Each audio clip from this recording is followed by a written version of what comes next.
George Daniel Gann, who you will find is going to be the child born in March 1815, for which Mary paid the bastardy fine in September of 1815 when he was 6 months old,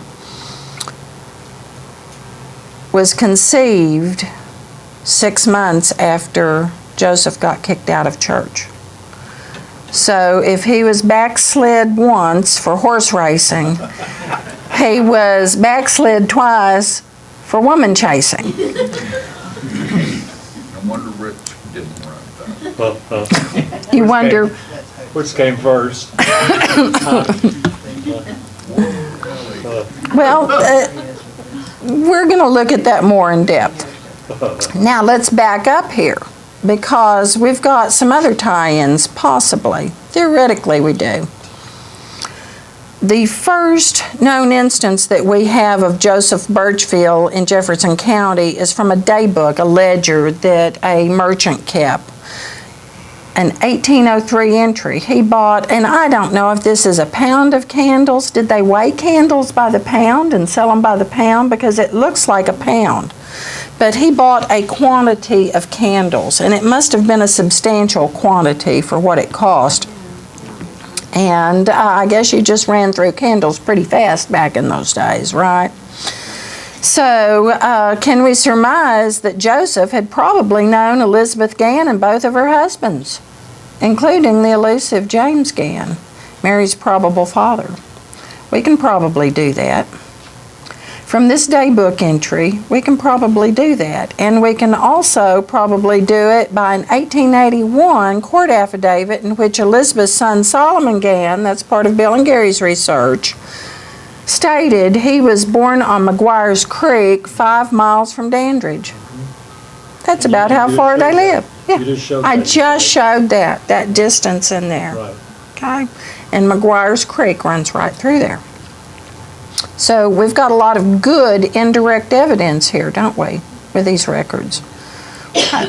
By 1810 and progressively afterwards, Joseph owned land on McGuire's Creek, Muddy Creek, and the French Broad River. And likely he had lived in that very same vicinity in which he bought that land. What he won in the horse races. I bet you're right, Cindy. I hadn't thought about that. That's wonderful. Thank you. So, now let's see if we can grasp some other points here.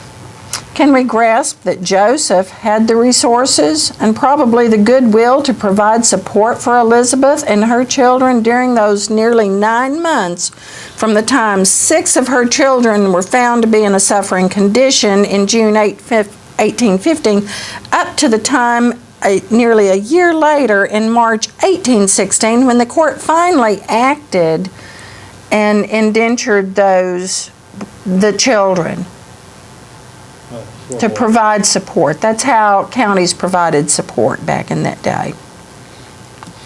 It seems probable that he did just that, since the unwed young Mary, now a mother herself with his child, would need to keep living with her mother. She couldn't pay the fine, could she? Who do you think gave the money to Mary to pay the fine? I can't get there we go. We have to rightly believe that Joseph gave Mary the money to pay that fine because they had worked out their own arrangements for support. She didn't need to name him in court. Joseph, as I mentioned, was a married man, and he was age 30 to 35 at this time, and he already had several children. Mary could have been no more than about 14, and he had probably known her for a number of years. While that sounds outrageous to us today, a girl was pretty much grown at age 14, 15 in that day, that they did the work of a woman. They knew how to run a household. So it was a different era and a different time. We might even consider that Joseph may have helped them acquire that 25 acres.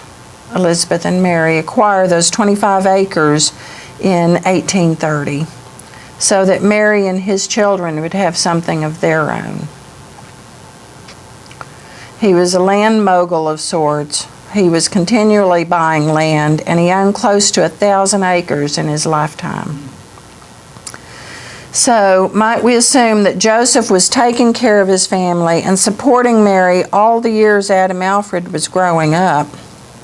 After all, none of her children were ever wards of the county, or bound out, or ever found to be in a suffering condition.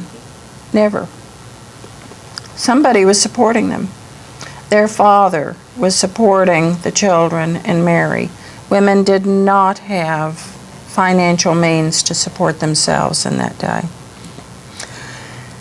And we might assume that Joseph supported Mary right up to the time of his death, which brings us to have to ask, because of that 1908 letter, whatever happened to Joseph? When did he die? See the letter? Never heard from again after 1838, 1839.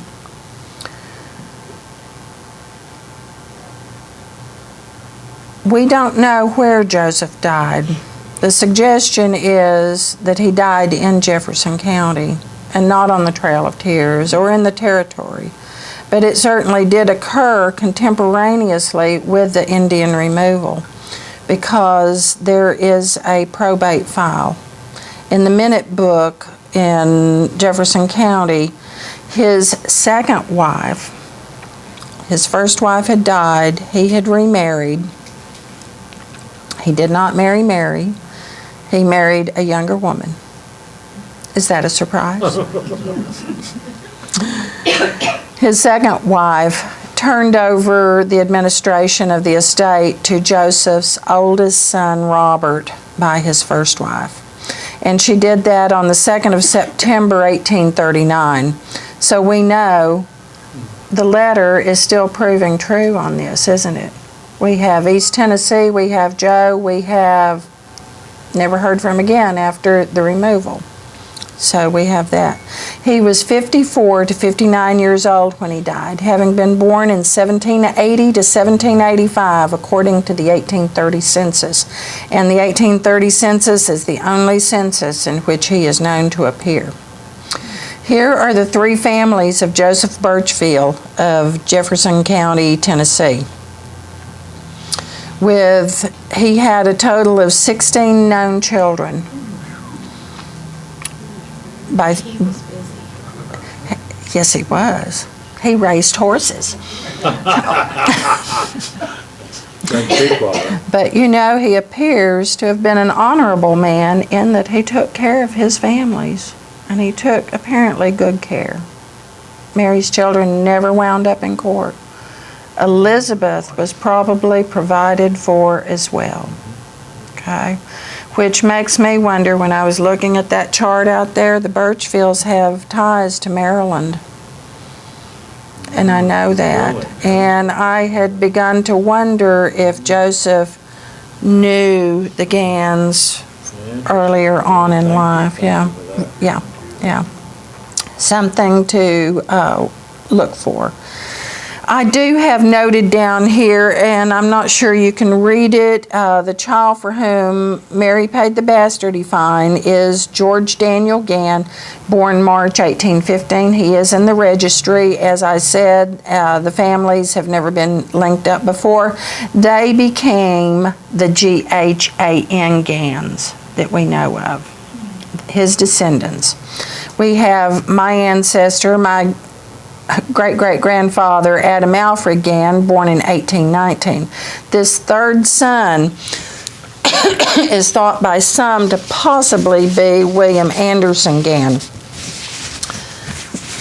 If that is the case, and we don't know at this time, there's no yay or nay on this.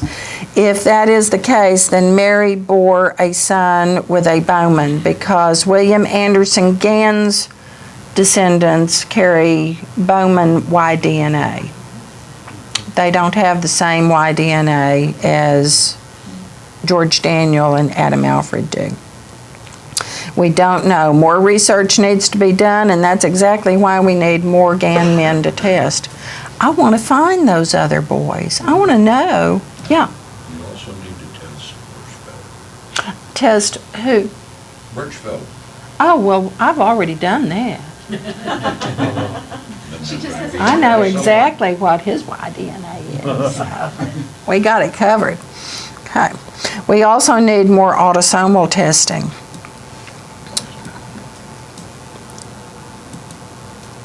So 4 conditions have to be met. Now, here is a big one here. Someone who might or might not have registered as an Indian but had repute of being Cherokee. It's notoriously hard to prove any Indian, isn't it? So we have to ask, can we answer with any confidence whatsoever whether Joseph was Cherokee or not? Many of his descendants seem to think he was, because descendants of these 4 children filed either Dawes claims or Eastern Cherokee claims. My ancestor filed an Eastern Cherokee claim, and a child from this wife filed an Eastern Cherokee claim. They all had family histories of being Cherokee.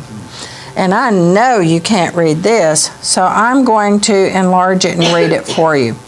All of these cases are interesting in and of themselves. The first case that you cannot read is from Mary E. Ferris's 1896 Dawes case, in which she sued the Cherokee Nation for her Cherokee by blood rights.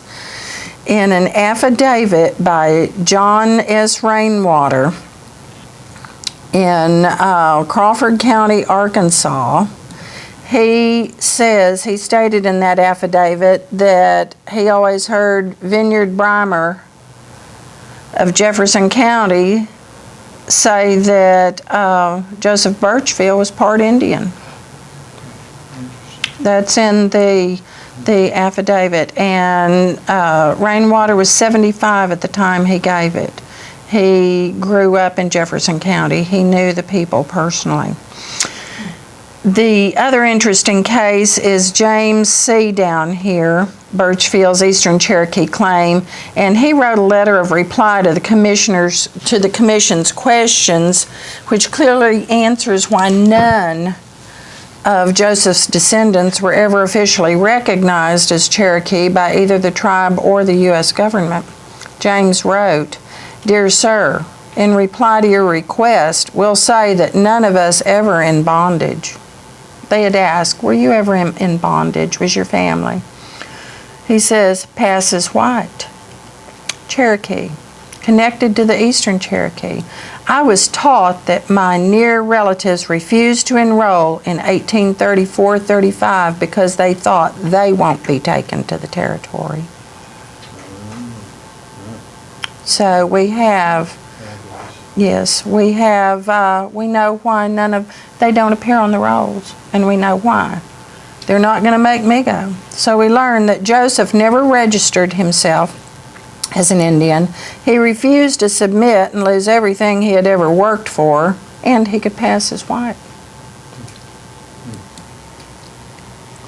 The real test on determining whether the Joe of the 1908 Gann letter and other indirect evidence is the same Joseph Birchfield who gave Mary a family and at least 2 sons is if the Y-DNA of Joseph's direct line male descendants matches the Y-DNA of Adam Alfred and George Daniel Ganns' direct line male descendants.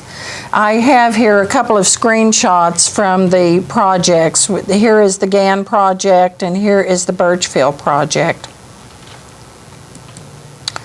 These are the testers. There were 3 testers. Now, I limited my test because I'm going to pick up on something David mentioned earlier. Y-DNA stretches back into antiquity, into literally prehistoric areas in which there is no history written.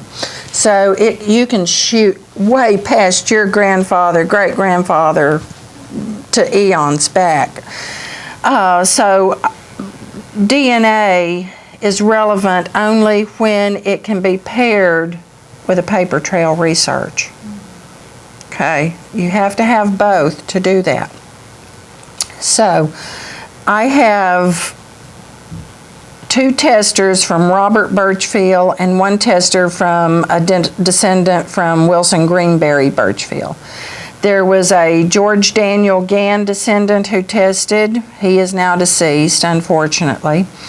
And 2 testers from Adam Alfred Gann. One was a cousin I asked to test a few years ago, and the other is David F. Gann, who is not with us today. He is a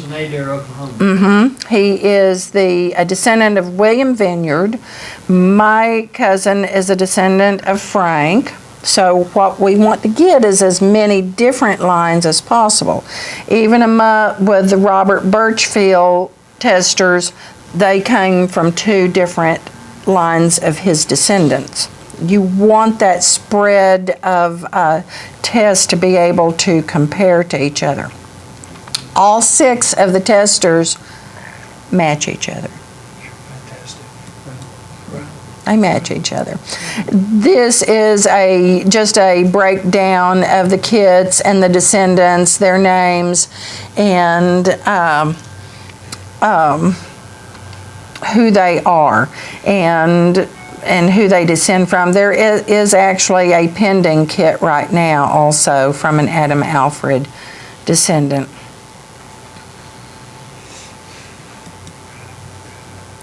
Here is a screenshot of the Gann project, and we are when I heard David say that you were the M whatevers, that the Ganns were the M's, I thought, dude, the Ganns are also these, because we have to answer, when is a Gann a Gann? A Gann can be a Gann when his mother is a Gann, when he carries a maternal surname.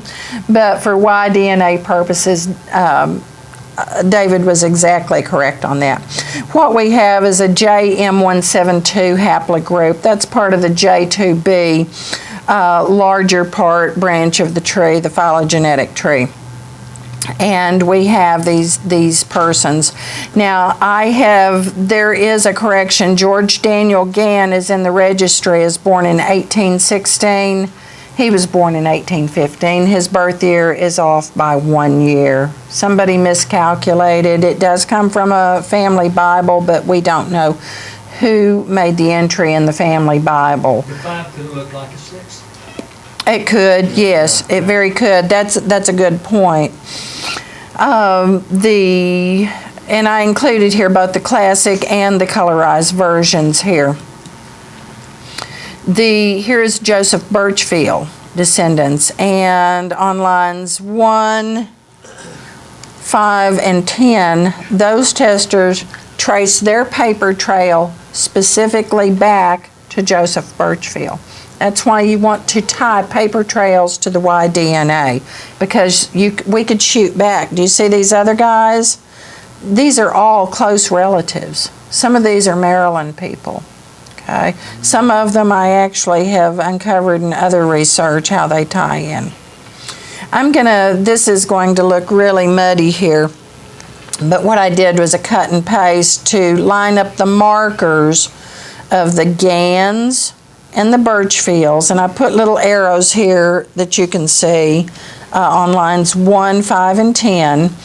These are the markers that line up that show, and you can see those numbers? Aren't they pretty?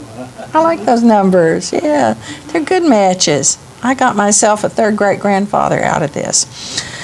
And I did a cut and paste, and here are the rest of the markers. We tested David F. to go up to 67 markers because we needed to extend that out for the very reasons that David was talking about earlier. Sometimes you can get into those high number of markers and find something that's not an ancestor. The Birchfield ancestors have tested at 111 markers and so on and so forth. So, but we have a match here.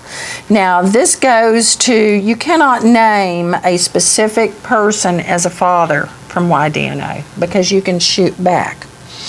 it can tell us, there are tools online though that can show us those probability factors when you run these utilities.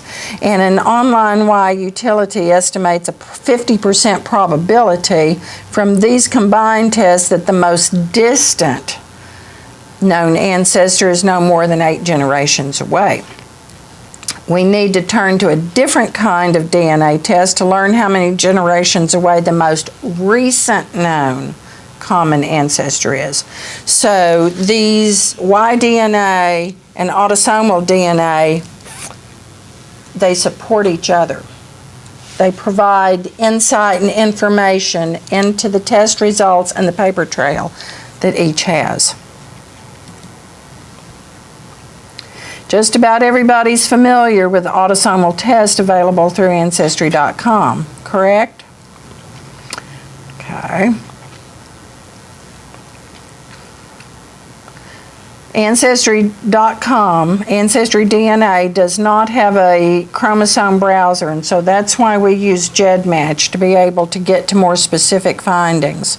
I have a chart here of Birchfield descendants and of Ancestry DNA matches and some Gann descendants here. Now, I manage David F.'s kit. I gave him a test so I could pull somebody else in besides my brother, my aunt, my children, you know, that sort of thing.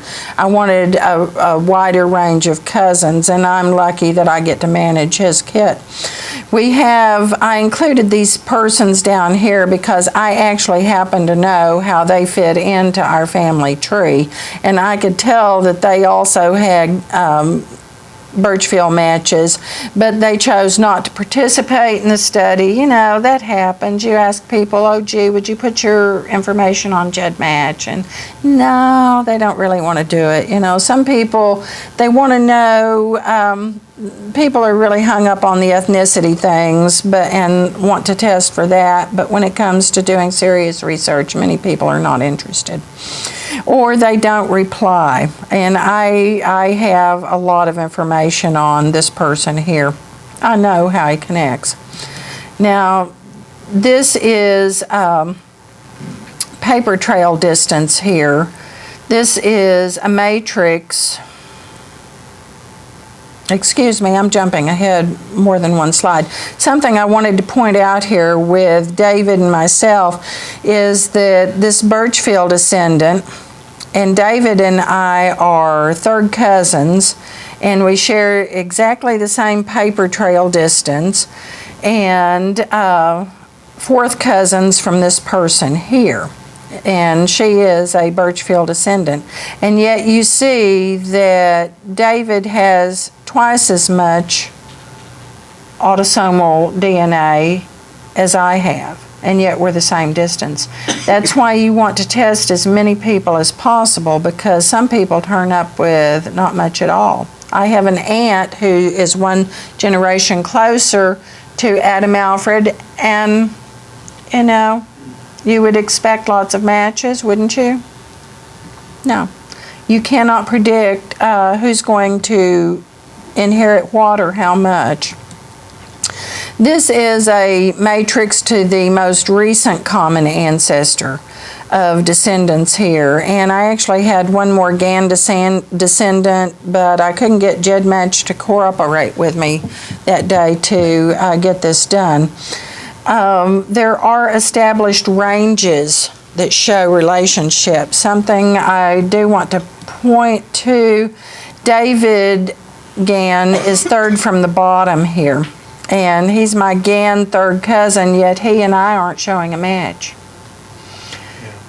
We do have matches, but what is important when you use these utilities is to know what the thresholds are, and David and I have matches below the threshold level, and they actually happen to be a low number of SNPs. So neither one of those criteria match the utility. You have to kind of be smarter than the utility at times and figure out so you don't get, I'm sorry for, let me get it down. You have to at least be as smart as the utility in a way to determine when you know you have a known cousin and yet you turn up in a chart with no matches, what's going on. So you need to run other tests to see where those matches come about. Something else I want to point out here are FR and Nona Prince. They are both Birchfield descendants and they're first cousins. And both of them are my paper trail half-third cousins once removed. Now I'm saying half because they came from Joseph Birchfield's wife. I came from his true love. So I have to make light of this because some of the Birchfields are not too happy to have us as relatives. So, because they didn't know about it. It's a surprise to them. And yeah, so, it besmirches their ancestors' reputation in their view. People are people. We're the same now as we've always been. There's no difference. That's right. People are people. We should not pass judgment of any kind on anything that we find in genealogy. Be accepting. Be accepting. But I just had to say she was his true love. So anyway, we take Bill in all the time. there you go. There you go. I say remove because if you understand that I'm one generation more distant from Joseph Birchfield than what they are. Now, look at these matches here. This says that I'm 4.1 generations distant, and this says I'm 6.5, and yet I'm exactly the same distance. What this means is that I share on the higher range of autosomal DNA with FR, and on the lower end with Nona. But we're exactly the same distance. So that's another reason why you have to combine a paper trail research with genetic genealogy. They support each other. They bring out information that we can bank on. Here is another chart of autosomal testers. I had a large number of autosomal tests that I could rely on with Birchfields. There are 1, 2, 3, 4, 6 from the first wife. There's myself and associated relatives, cousins, brother, aunt, so on, and an autosomal tester from the second wife too.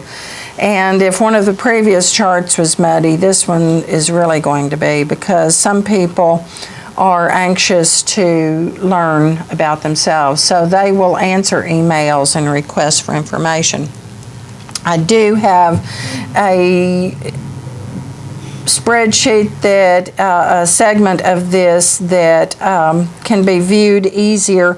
The only reason I put this up was to show you that we have matches on not all, but most of the chromosomes that come down. But they are different size matches, the centimorgans are, and the number of segments as well.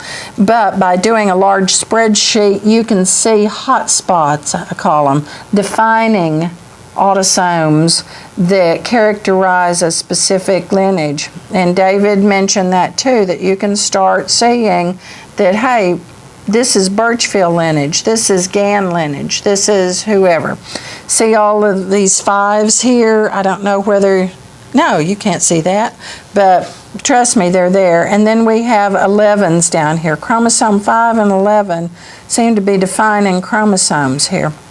So here's a slightly better view of the preceding page, and I highlighted these here because we've got overlaps, and overlaps can sometimes indicate that you're going to find some triangulated groups that are going to emerge. Doesn't always happen, but sometimes it does.